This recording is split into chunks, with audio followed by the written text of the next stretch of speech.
का हाइट थोड़ा सा कम है, क्योंकि जॉब की आवश्यकता सभी को होती है। सभी सोच रहे हैं कि मेरा लेवल अपर हो, मेरे को भी सरकारी नौकरी चाहिए। तो आप लोग के लिए एक बहुत ही सिक्योर जॉब और गवर्नमेंट ऑफ इंडिया के द्वारा सेंट्रल गवर्नमेंट की जॉब आपको मिल सकती है। बस आपको उसमें बहुत सारी चीज़ों को ध्यान, 2 से 3 चीज़ों का ध्यान रख लेते हो तो आपकी 3 से 4 महीने अगले जो आने वाले उसमें आपका एक जॉब मिल सकता है। क्योंकि आप देखोगे कि बहुत सारे लोग क्या रहता है कि उनका 0.1 सेंटीमीटर, आर्मी वगैरह में आप देखोगे कि बहुत से लोगों का सपना होता है कि मैं आर्मी में जाऊँ, लेकिन देखो वहाँ पर हाइट कम होने के कारण आपको बाहर कर दिया जाता है, कोई रिलैक्सेशन नहीं दिया जाता है। तो अगर आपको ये मौका ऐसा आपके साथ भी हुआ है तो आपके लिए एक बहुत बड़ी अपॉर्चुनिटी है, वो भी सेंट्रल गवर्नमेंट की जॉब है ये, जिसमें आपको अच्छा खासा सैलरी दिया जाता है और अच्छा खासा जो इनकम मतलब आगे बढ़ने के लिए आपको बहुत सारे यहाँ पर इंटरनल एग्ज़ाम भी होते हैं। तो अगर आप एक बार यहाँ पर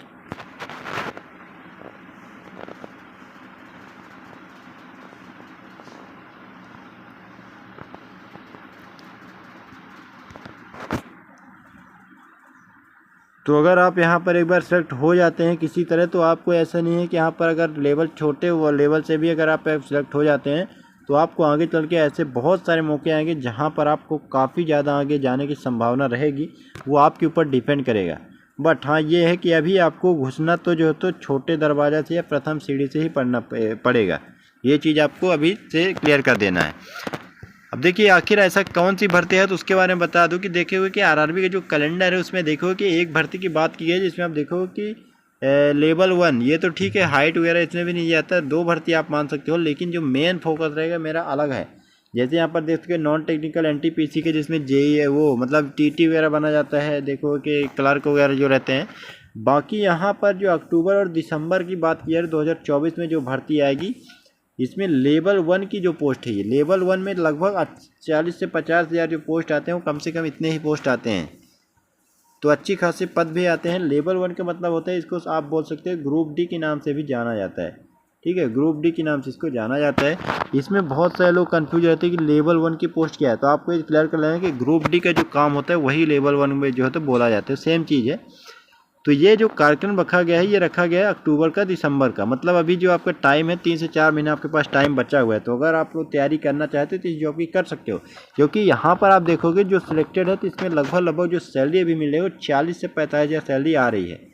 वो भी मात्र 10वीं पास से जॉब आसानी से ले सकते हो और 8 से 9 घंटे का काम रहता है। और वो भी डिपेंड करता है कि आप कौन से स्टेशन में, वो थोड़ा सा वेरिएशन रह सकता है, लेकिन नॉर्मली जो चीज़ों को बताया जाता है कि 8 घंटे का काम रहता है। बाकी यहाँ पर देखो कि ओवर टाइम भी दिया जाता है, अच्छी खासी जॉब है, कोई भी मगजमारी इतना ज़्यादा नहीं है। बाकी हर जॉब में दिक्कत होती है, आपको पता होना चाहिए, लेकिन यहाँ पर ऐसा नहीं है। गवर्नमेंट जॉब है, 45 हज़ार रुपये अगर आ रहा है हर महीने का, तो ये अच्छी खासी जॉब मानी जाती है। फिर आपकी हाइट कम है तो आपके लिए तो ये बहुत ही गोल्डन चांस हो सकता है। तो आपको इस जॉब की तैयारी जरूर करनी चाहिए। तो ये जॉब कब तक आ सकती है, तो ये जो नोटिफिकेशन है दोस्तों 2 फरवरी को ही रेलवे के द्वारा कैलेंडर जारी कर दिया गया था इसी साल 2024 में। और इसका जो एक्सपेक्टेड बताया जा रहा है कि अक्टूबर और दिसंबर में जो इसका नोटिफिकेशन ऑफिशियल आ जाएगा। अब क्या आप मान सकते हो कि इसका नोटिफिकेशन अक्टूबर दिसंबर में आ जाएगा, तो देखिए इसके बारे में आपको कुछ चीज़ों को जानना जरूरी है। जैसे यहाँ पर देखोगे जो पहले जनवरी से मार्च के बीच में बताया गया था कि ये जो तो भर्ती आ जाएगी, जिसमें एएलपी का बोला जा रहा है, तो ये सेम भर्ती अपने टाइम में ही आ गई है। इसके बाद टेक्नीशियन का बोला गया कि अप्रैल जून में आ जाएगी, तो इसका भी पेपर ही होने वाला है, फॉर्म वगैरह सब कुछ जा चुका है। जुलाई से सितंबर के बीच में बोला गया है कि यहाँ पर कौन सी भर्ती आ जाएगी, वो बोला जा रहा है कि एनटीपीसी की भर्ती आ जाएगी। तो हालांकि अभी तो जुलाई लगा नहीं है, लेकिन अभी जो देखेंगे कि आप देखेंगे कि जो भी बयानबाजी भी चल रहा है और गवर्नमेंट का भी यही है कि मेरे को सब कुछ फास्ट करना है। वो बोल रहे हैं कि नई वंदे भारत लाना है, बहुत सारी चीज़ों को, टेक्नोलॉजी को बढ़ाना है। तो इस तरह से आप देखोगे तो कहीं ना कहीं वहाँ पर जो है तो आदमी की भी ज़रूरत होती है, एम्प्लॉयर की भी ज़रूरत होती है। यहाँ पर जो होता है कैंडिडेट की ज़रूरत पड़ती है। जब आप कोई भी बड़ा चीज़ करने वाले हो तो वहाँ पर कहीं ना कहीं जो जॉब है वो भी क्रिएट होता है। तो जॉब तो ऑलरेडी क्रिएट हो चुका है, क्योंकि इनके द्वारा कैलेंडर भी जारी कर दिया गया है। तो आप लोग को जो बहुत सारे भाई ये सोच रहे हैं कि भर्ती आएगी या नहीं आएगी, तो आपको यही मान के चलना है कि अक्टूबर से नवंबर के बीच में भर्ती जो है तो आना ही आना है। तो उस हिसाब से आपका जो तो अभी से सब कुछ बना के रखना है। जैसी जॉब आती है तो आपको तुरंत ही अप्लाई कर देना है। और आपका जो तैयारी है, थोड़ा सा मैं इसका जो प्रीवियस में जो वैकेंसी आई थी 2019 का, उसका मैं आपको थोड़ा सा नोटिफिकेशन दिखाने की कोशिश करता हूँ, जिसको आपको बता दूँ कि आखिर क्या क्या पूछा जाता है और कैसी क्या रहता है इसमें प्रक्रिया। तो दोस्तों आज हम बात करने वाले हैं आरपीएफ कांस्टेबल और जो एसआई की भी भर्ती आई है उसके बेस्ट बुक के बारे में, जो अभी वर्तमान में चल रही है और काफ़ी अच्छी बुक है। यहाँ पर आप देखोगे कि सभी एकदम मानो कि चैप्टर वाइज चीज़ों को दिया गया है। टीसीएस पैटर्न का पूरा आपको यहाँ पर देखने को मिल जाएगा। सामान्य अध्ययन है, चक्षु प्रकाशन की बुक रहेगा। इसमें देखोगे आपकी मल्टीपल टाइप के जैसे एएलपी टेक्नीशियन का टियर 1 टियर 2 का पूरा दिया गया है और एनटीपीसी सीबीटी 1 सीबीटी 2 का। ग्रुप डी का देखोगे तो ग्रुप डी का भी जो पेपर हुआ था पिछले ईयर में उसका भी पेपर वगैरह सब कुछ यहाँ पर पूरा व्याख्यात्मक हल सहित दिया गया है। और यह पुस्तक की अगर मैं बात करता हूँ तो हर हाल में उसको तो श्रेष्ठ है। तो इस पुस्तक को आप एक बार चेकआउट कर सकते हो और काफ़ी अच्छा यहाँ पर बुक आपको मिल जाएगी। 6900 प्लस यहाँ पर आपको देखोगे मल्टीपल चॉइस क्वेश्चन दिए गए हैं। पूरा टीसीएस पैटर्न में जो पेपर हुआ था आपका पिछले सालों में उसका आपको पूरा जो है तो पैटर्न में मिल जाएगा। लेटेस्ट यहाँ पर चैप्टर वाइज चीज़ों को दिया गया है। तो इस बुक को ये बहुत ही बेस्ट बुक है। आपको ये प्रैक्टिस बुक भी चाहिए तो प्रैक्टिस बुक भी चक्षु प्रकाशन का आता है, जिसमें आप यहाँ पर देख सकते हो स्क्रीन में कि कांस्टेबल का भी यहाँ पर दिया गया है ऑफिशियल मतलब पूरा पैटर्न के हिसाब से। और आरपीएफ के बारे में यहाँ पर एसआई का भी, रेलवे मैथ चैप्टर वाइज सभी का अगर आप देखोगे तो मैथ रीजनिंग और जीके का मैथ और साइंस यहाँ पर पूरा दिया गया है। तो इसको आप अगर जो है तो देख के खरीद सकते हो। बहुत ही बेस्ट बुक यहाँ पर आपको साबित होने वाली है। ये रहा 2019 का नोटिफिकेशन जो ऑफिशियल रेलवे के साइट से में भी आप देख सकते हो। और ये आरआरसी के नाम से भर्ती आई थी जो तो जनवरी 2019 में। सेंट्राइज नोटिफिकेशन आप देख सकते हो। इस तरह से यहाँ पर मैप भी बना हुआ है रेलवे का और इस तरह से काम यहाँ पर होता है, देख सकते हो आप। ये पूरा डिटेल में यहाँ पर दिया गया है, इसको आप देख सकते हैं। तो जो पिछली भर्ती 2019 में आई थी वो दोस्तों यहाँ पर आ गई थी। जो फॉर्म भराना स्टार्ट हुए थे वो 12 मार्च से फॉर्म भराना स्टार्ट हुए थे, जिसमें 12 अप्रैल तक फॉर्म भरा गया था, मतलब 2019 में। और 5 साल बाद भर्ती वापस से आने वाली है।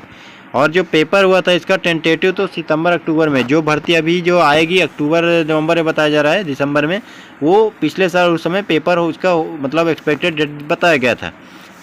अब देखिए यहाँ पर और भी जो वैकेंसी के बारे में बात करता हूँ, कितनी वैकेंसी थी तो वैकेंसी अच्छी खासी इसमें निकाली गई थी, जिसमें देखो कि 1,03,769 पोस्ट में भर्ती निकाली गई थी, जो अच्छा खासा एक प्रकार से मान सकते हो कि इतना पहली बार ही किसी जो तो डिपार्टमेंट में भर्ती आई थी। अब पोस्ट वाइज देखोगे तो पॉइंट्समैन की भर्ती आई थी, ब्रिज की भर्ती आई थी, ट्रैक मेंटेनर ग्रेड 4 की भर्ती यहाँ पर आई थी। और भी पोस्ट थी जो अलग अलग मेडिकल कैटेगरी में थी, तो यहाँ पर देखोगे आप तो वो चीज़ बताया गया है, लास्ट में आप देख सकते हो उसको। देखिए मेन इसमें क्या होता है कि आपको क्वालिफिकेशन क्या मांगा जाता है। तो क्वालिफिकेशन के बारे में यहाँ पर मैं देख सकता हूँ और थोड़ा सा आपको दिखाने की कोशिश करता हूँ। थोड़ा सा 2 मिनट आपका वेट कर लेना। मेडिकल स्टैंडर्ड भी यहाँ पर आप देखते हो कि मेडिकल कैटेगरी यहाँ पर B1 कैटेगरी तक, C1 कैटेगरी, B2 C2 तक कैटेगरी तक आपको मेडिकल यहाँ पर चल जाता है। क्योंकि बहुत सारे लोग क्या होता है कि मेडिकली रूप से भी थोड़ा सा जो है तो कमज़ोर होते हैं, कहीं ना कहीं कोई चीज़ दिक्कत होती है तो भी आप रेलवे ग्रुप डी में ज्वाइन कर सकते हो, कोई भी दिक्कत नहीं है। बस आपको यहाँ पर सिलेक्शन अपना नंबर, ये कि मेडिकल कैटेगरी में अगर आपका इशू है तो एक चीज़ मेरा ध्यान रखना आप कि अगर 100 नंबर का, क्योंकि इसका जो पेपर होता है वो 100 नंबर का होता है, तो आपको मैक्सिमम से मैक्सिमम नंबर यहाँ पर गेन करना है। यहाँ पर आप चीज़ ध्यान देना कि अगर आप मेडिकल वीक पॉइंट है तो आप अगर 90 नंबर लाते हो, 85 नंबर लाते हो तो आपको सिलेक्शन बहुत ही आसानी से हो जाएगा। क्योंकि बहुत सारी ऐसी पोस्ट होती है जहाँ पर मेडिकल की जो है तो बहुत ही नॉर्मल होता है, जिसमें कलर विजन जिनको है वो भी कैंडिडेट जो है तो सिलेक्ट हो सकते हैं। जैसे हॉस्पिटल वगैरह वाले में आप आराम से जॉब ले सकते हो। बाकी यहाँ पर जो कि एज लिमिट की बात कर लेते हो तो एज लिमिट बहुत ही अच्छी खासी है, क्योंकि बहुत सारे भाई का एज भी दिक्कत होता है। तो 18 से लेकर 33 साल का जो तो यहाँ पर जनरल कैंडिडेट की बात हो रही है। तो अगर आपका इतना एज है तो आप आराम से तैयारी इसका कर दो और अभी से तैयारी कर लेना है। बाकी रिलैक्सेशन भी मिलता है, यहाँ पर आप देख सकते हो रिलैक्सेशन भी है। और यहाँ पर चीज़ों को थोड़ा सा मैं यहाँ पर डिस्कस करने की कोशिश करता हूँ। क्वालिफिकेशन क्या मांगा जाता है वो भी यहाँ पर बता दिया गया है। देखिए एजुकेशन क्वालिफिकेशन में आप देखोगे तो यहाँ पर केवल सिंपली मांगा गया है कि आपको जो तो 10वीं पास होना चाहिए, चाहे वो स्टेट बोर्ड से हो, कहीं से भी हो। बट यहाँ पर एक चीज़ ध्यान रखना, यहाँ पर देख सकते हो कि diploma degree engineering will not be accepted leave of course completed act apprentice. तो यहाँ पर ये चीज़ ध्यान रखना कि अगर आप अप्रेंटिस किए हो, डिप्लोमा मतलब किए हो, तो ये मत सोचना कि मेरा अप्रेंटिस कंप्लीट है। यहाँ पर सिंपली बात ये मान लेना कि आपका जो तो 10वीं पास से लिया जाता है। कुछ पोस्ट के लिए बता दूँ कि इस साल से थोड़ा परिवर्तन भी देखने को मिल सकता है, क्योंकि यहाँ पर ITI को प्रेफरेंस देने की बात हो रही थी, लेकिन ऐसा नहीं कि पूरी तरह से हर पोस्ट में ही ITI रहेगा, ऐसा बिल्कुल भी नहीं है। क्योंकि रेलवे के द्वारा भी ये चीज़ अभी जो है तो बताया गया है, लेकिन ये कन्फर्म नहीं है, कुछ भी अभी चीज़ में कन्फर्म नहीं है। लेकिन जब ये 2019 से भर्ती आई थी, इसमें 10वीं वाले ने सभी पोस्ट के लिए अप्लाई किया था, ये चीज़ आपको क्लियर कर देना है। तो उस हिसाब से आप देखोगे तो बहुत सारी ऐसी पोस्ट रहती है जिसमें नॉन टेक्निकल रहती है, उसमें 10वीं पास के लिए अलाउ होना ही होना है। अगर आपका ITI है तब तो आपको कोई दिक्कत है ही नहीं। तो इस चीज़ को आप क्लियर कर लेना। एग्जामिनेशन फ़ी की बात करता हूँ तो एग्जामिनेशन फ़ी थोड़ा सा इसमें ज़्यादा रहता है स्टार्टिंग में, लेकिन वापस आ जाता है। वो भी यहाँ पर 400 रुपये 500 जनरल का लगता है, जिसमें 400 रुपये रिफंड आ जाता है, और 250 लगता है ST SC और फीमेल कैटेगरी के लिए, जिसमें आपको जो है तो कितना 250 रुपये रिफंड भी आ जाता है, पूरा ही रिफंड आ जाता है। तो इस तरह से चीज़ों को यहाँ पर बताया गया है। थोड़ा सा मैं इसका सिलेबस का डिस्कस कर लेता हूँ। देखिए सिलेबस तो इसमें नहीं है, सिलेबस दिया गया है लेकिन पूरा नोटिफिकेशन मेरे पास नहीं है। मैं आपको अगर बताओगे तो अलग से वीडियो बना दूंगा, लेकिन मेरे को जहाँ तक सिलेबस पता है और इसका सिलेबस 2019 से जो था वो इसमें 100 नंबर का पेपर हुआ था, 90 मिनट का टोटल आपको टाइम दिया गया था, जिसमें आपको जो है तो माइनस मार्किंग भी था 0.25 मार्किंग, मतलब 4 में अगर आप एक गलत करते हो तो 1 नंबर आपको कट जाएगा। जिसमें आपका साइंस रहता है, मैथ रीजनिंग रहता है, साइंस रहता है, मैथ रहता है, रीजनिंग रहता है और GK रहता है। इसमें साइंस का मेजर रोल रहता है और जहाँ तक मैथ और रीजनिंग का मेजर रोल रहता है, GK थोड़ा सा इसमें कम आता है। तो यहाँ पर मैं बता दूं कि ओवरऑल देखोगे तो 60 से 70% मैथ रीजनिंग और साइंस ही कवर कर लेता है, वही 20 से 30% जो बचता है वो GK बचता है। तो जिसका भी 10वीं 9वीं 10वीं के जिसने साइंस अच्छे से पास हुआ है, जो तो पढ़ा है 10वीं अच्छे से परसेंटेज से पास हुआ है, या जिन्होंने अच्छे से NCERT को पढ़ा है 9th की, उनका ये एग्जाम आराम से निकल जाएगा। बस आपको मैथ रीजनिंग का अच्छे से तैयारी कर लेना है और प्लस साइंस का आपको अच्छे से रिवीजन कर लेना है। आपके पास जो भी टाइम है, आपका हाइट कम है, तो इस जॉब से अच्छा आपको शायद ही कोई जॉब ऐसा मिलेगा जिसमें इतना कम कंपटीशन है। और टोटल जो पोस्ट आने की संभावना है, देखिए जिसका जब भी पोस्ट आता है, जैसे 2018 में जो पोस्ट आई थी उसमें लगभग 60,000 पोस्ट थे, और इस बार जो भर्ती 2019 में आई थी उसमें 1 लाख पद थे। तो इस बार जो आने की संभावना है वो 40,000 से ऊपर ही पोस्ट जो है तो आने की पूरी संभावना आपको लेके चलना है, क्योंकि इसमें अच्छा खासा जो है तो रिटायरमेंट भी होता है और बहुत सारे लोग इस जॉब को छोड़ भी देते हैं। तो इसमें प्रमोशन भी अच्छा खासा होता है। डिपार्टमेंटल एग्जाम इसमें टाइम से होता रहता है, तो लोग क्या है कि डिपार्टमेंट के माध्यम से दूसरे एग्जाम की तैयारी कर लेते हैं। और इसमें बता दूं कि बहुत सारे लोग सोचते हैं कि ग्रुप डी की जॉब मैं क्या ही करूँगा। देखिए ग्रुप डी के जॉब अगर आपने अच्छा खासा जो तो एजुकेशन किया हुआ है तो आपको एक बार रेलवे में इंटर करना है, आपको रेलवे का एम्प्लॉय बनना है। इसके बाद आपको वहाँ पर इंटरनल कई सारे ऐसे एग्जाम होते हैं, जैसे वो TT का हो, ALP का हो, या गुड्स गार्ड का हो, स्टेशन मास्टर का हो।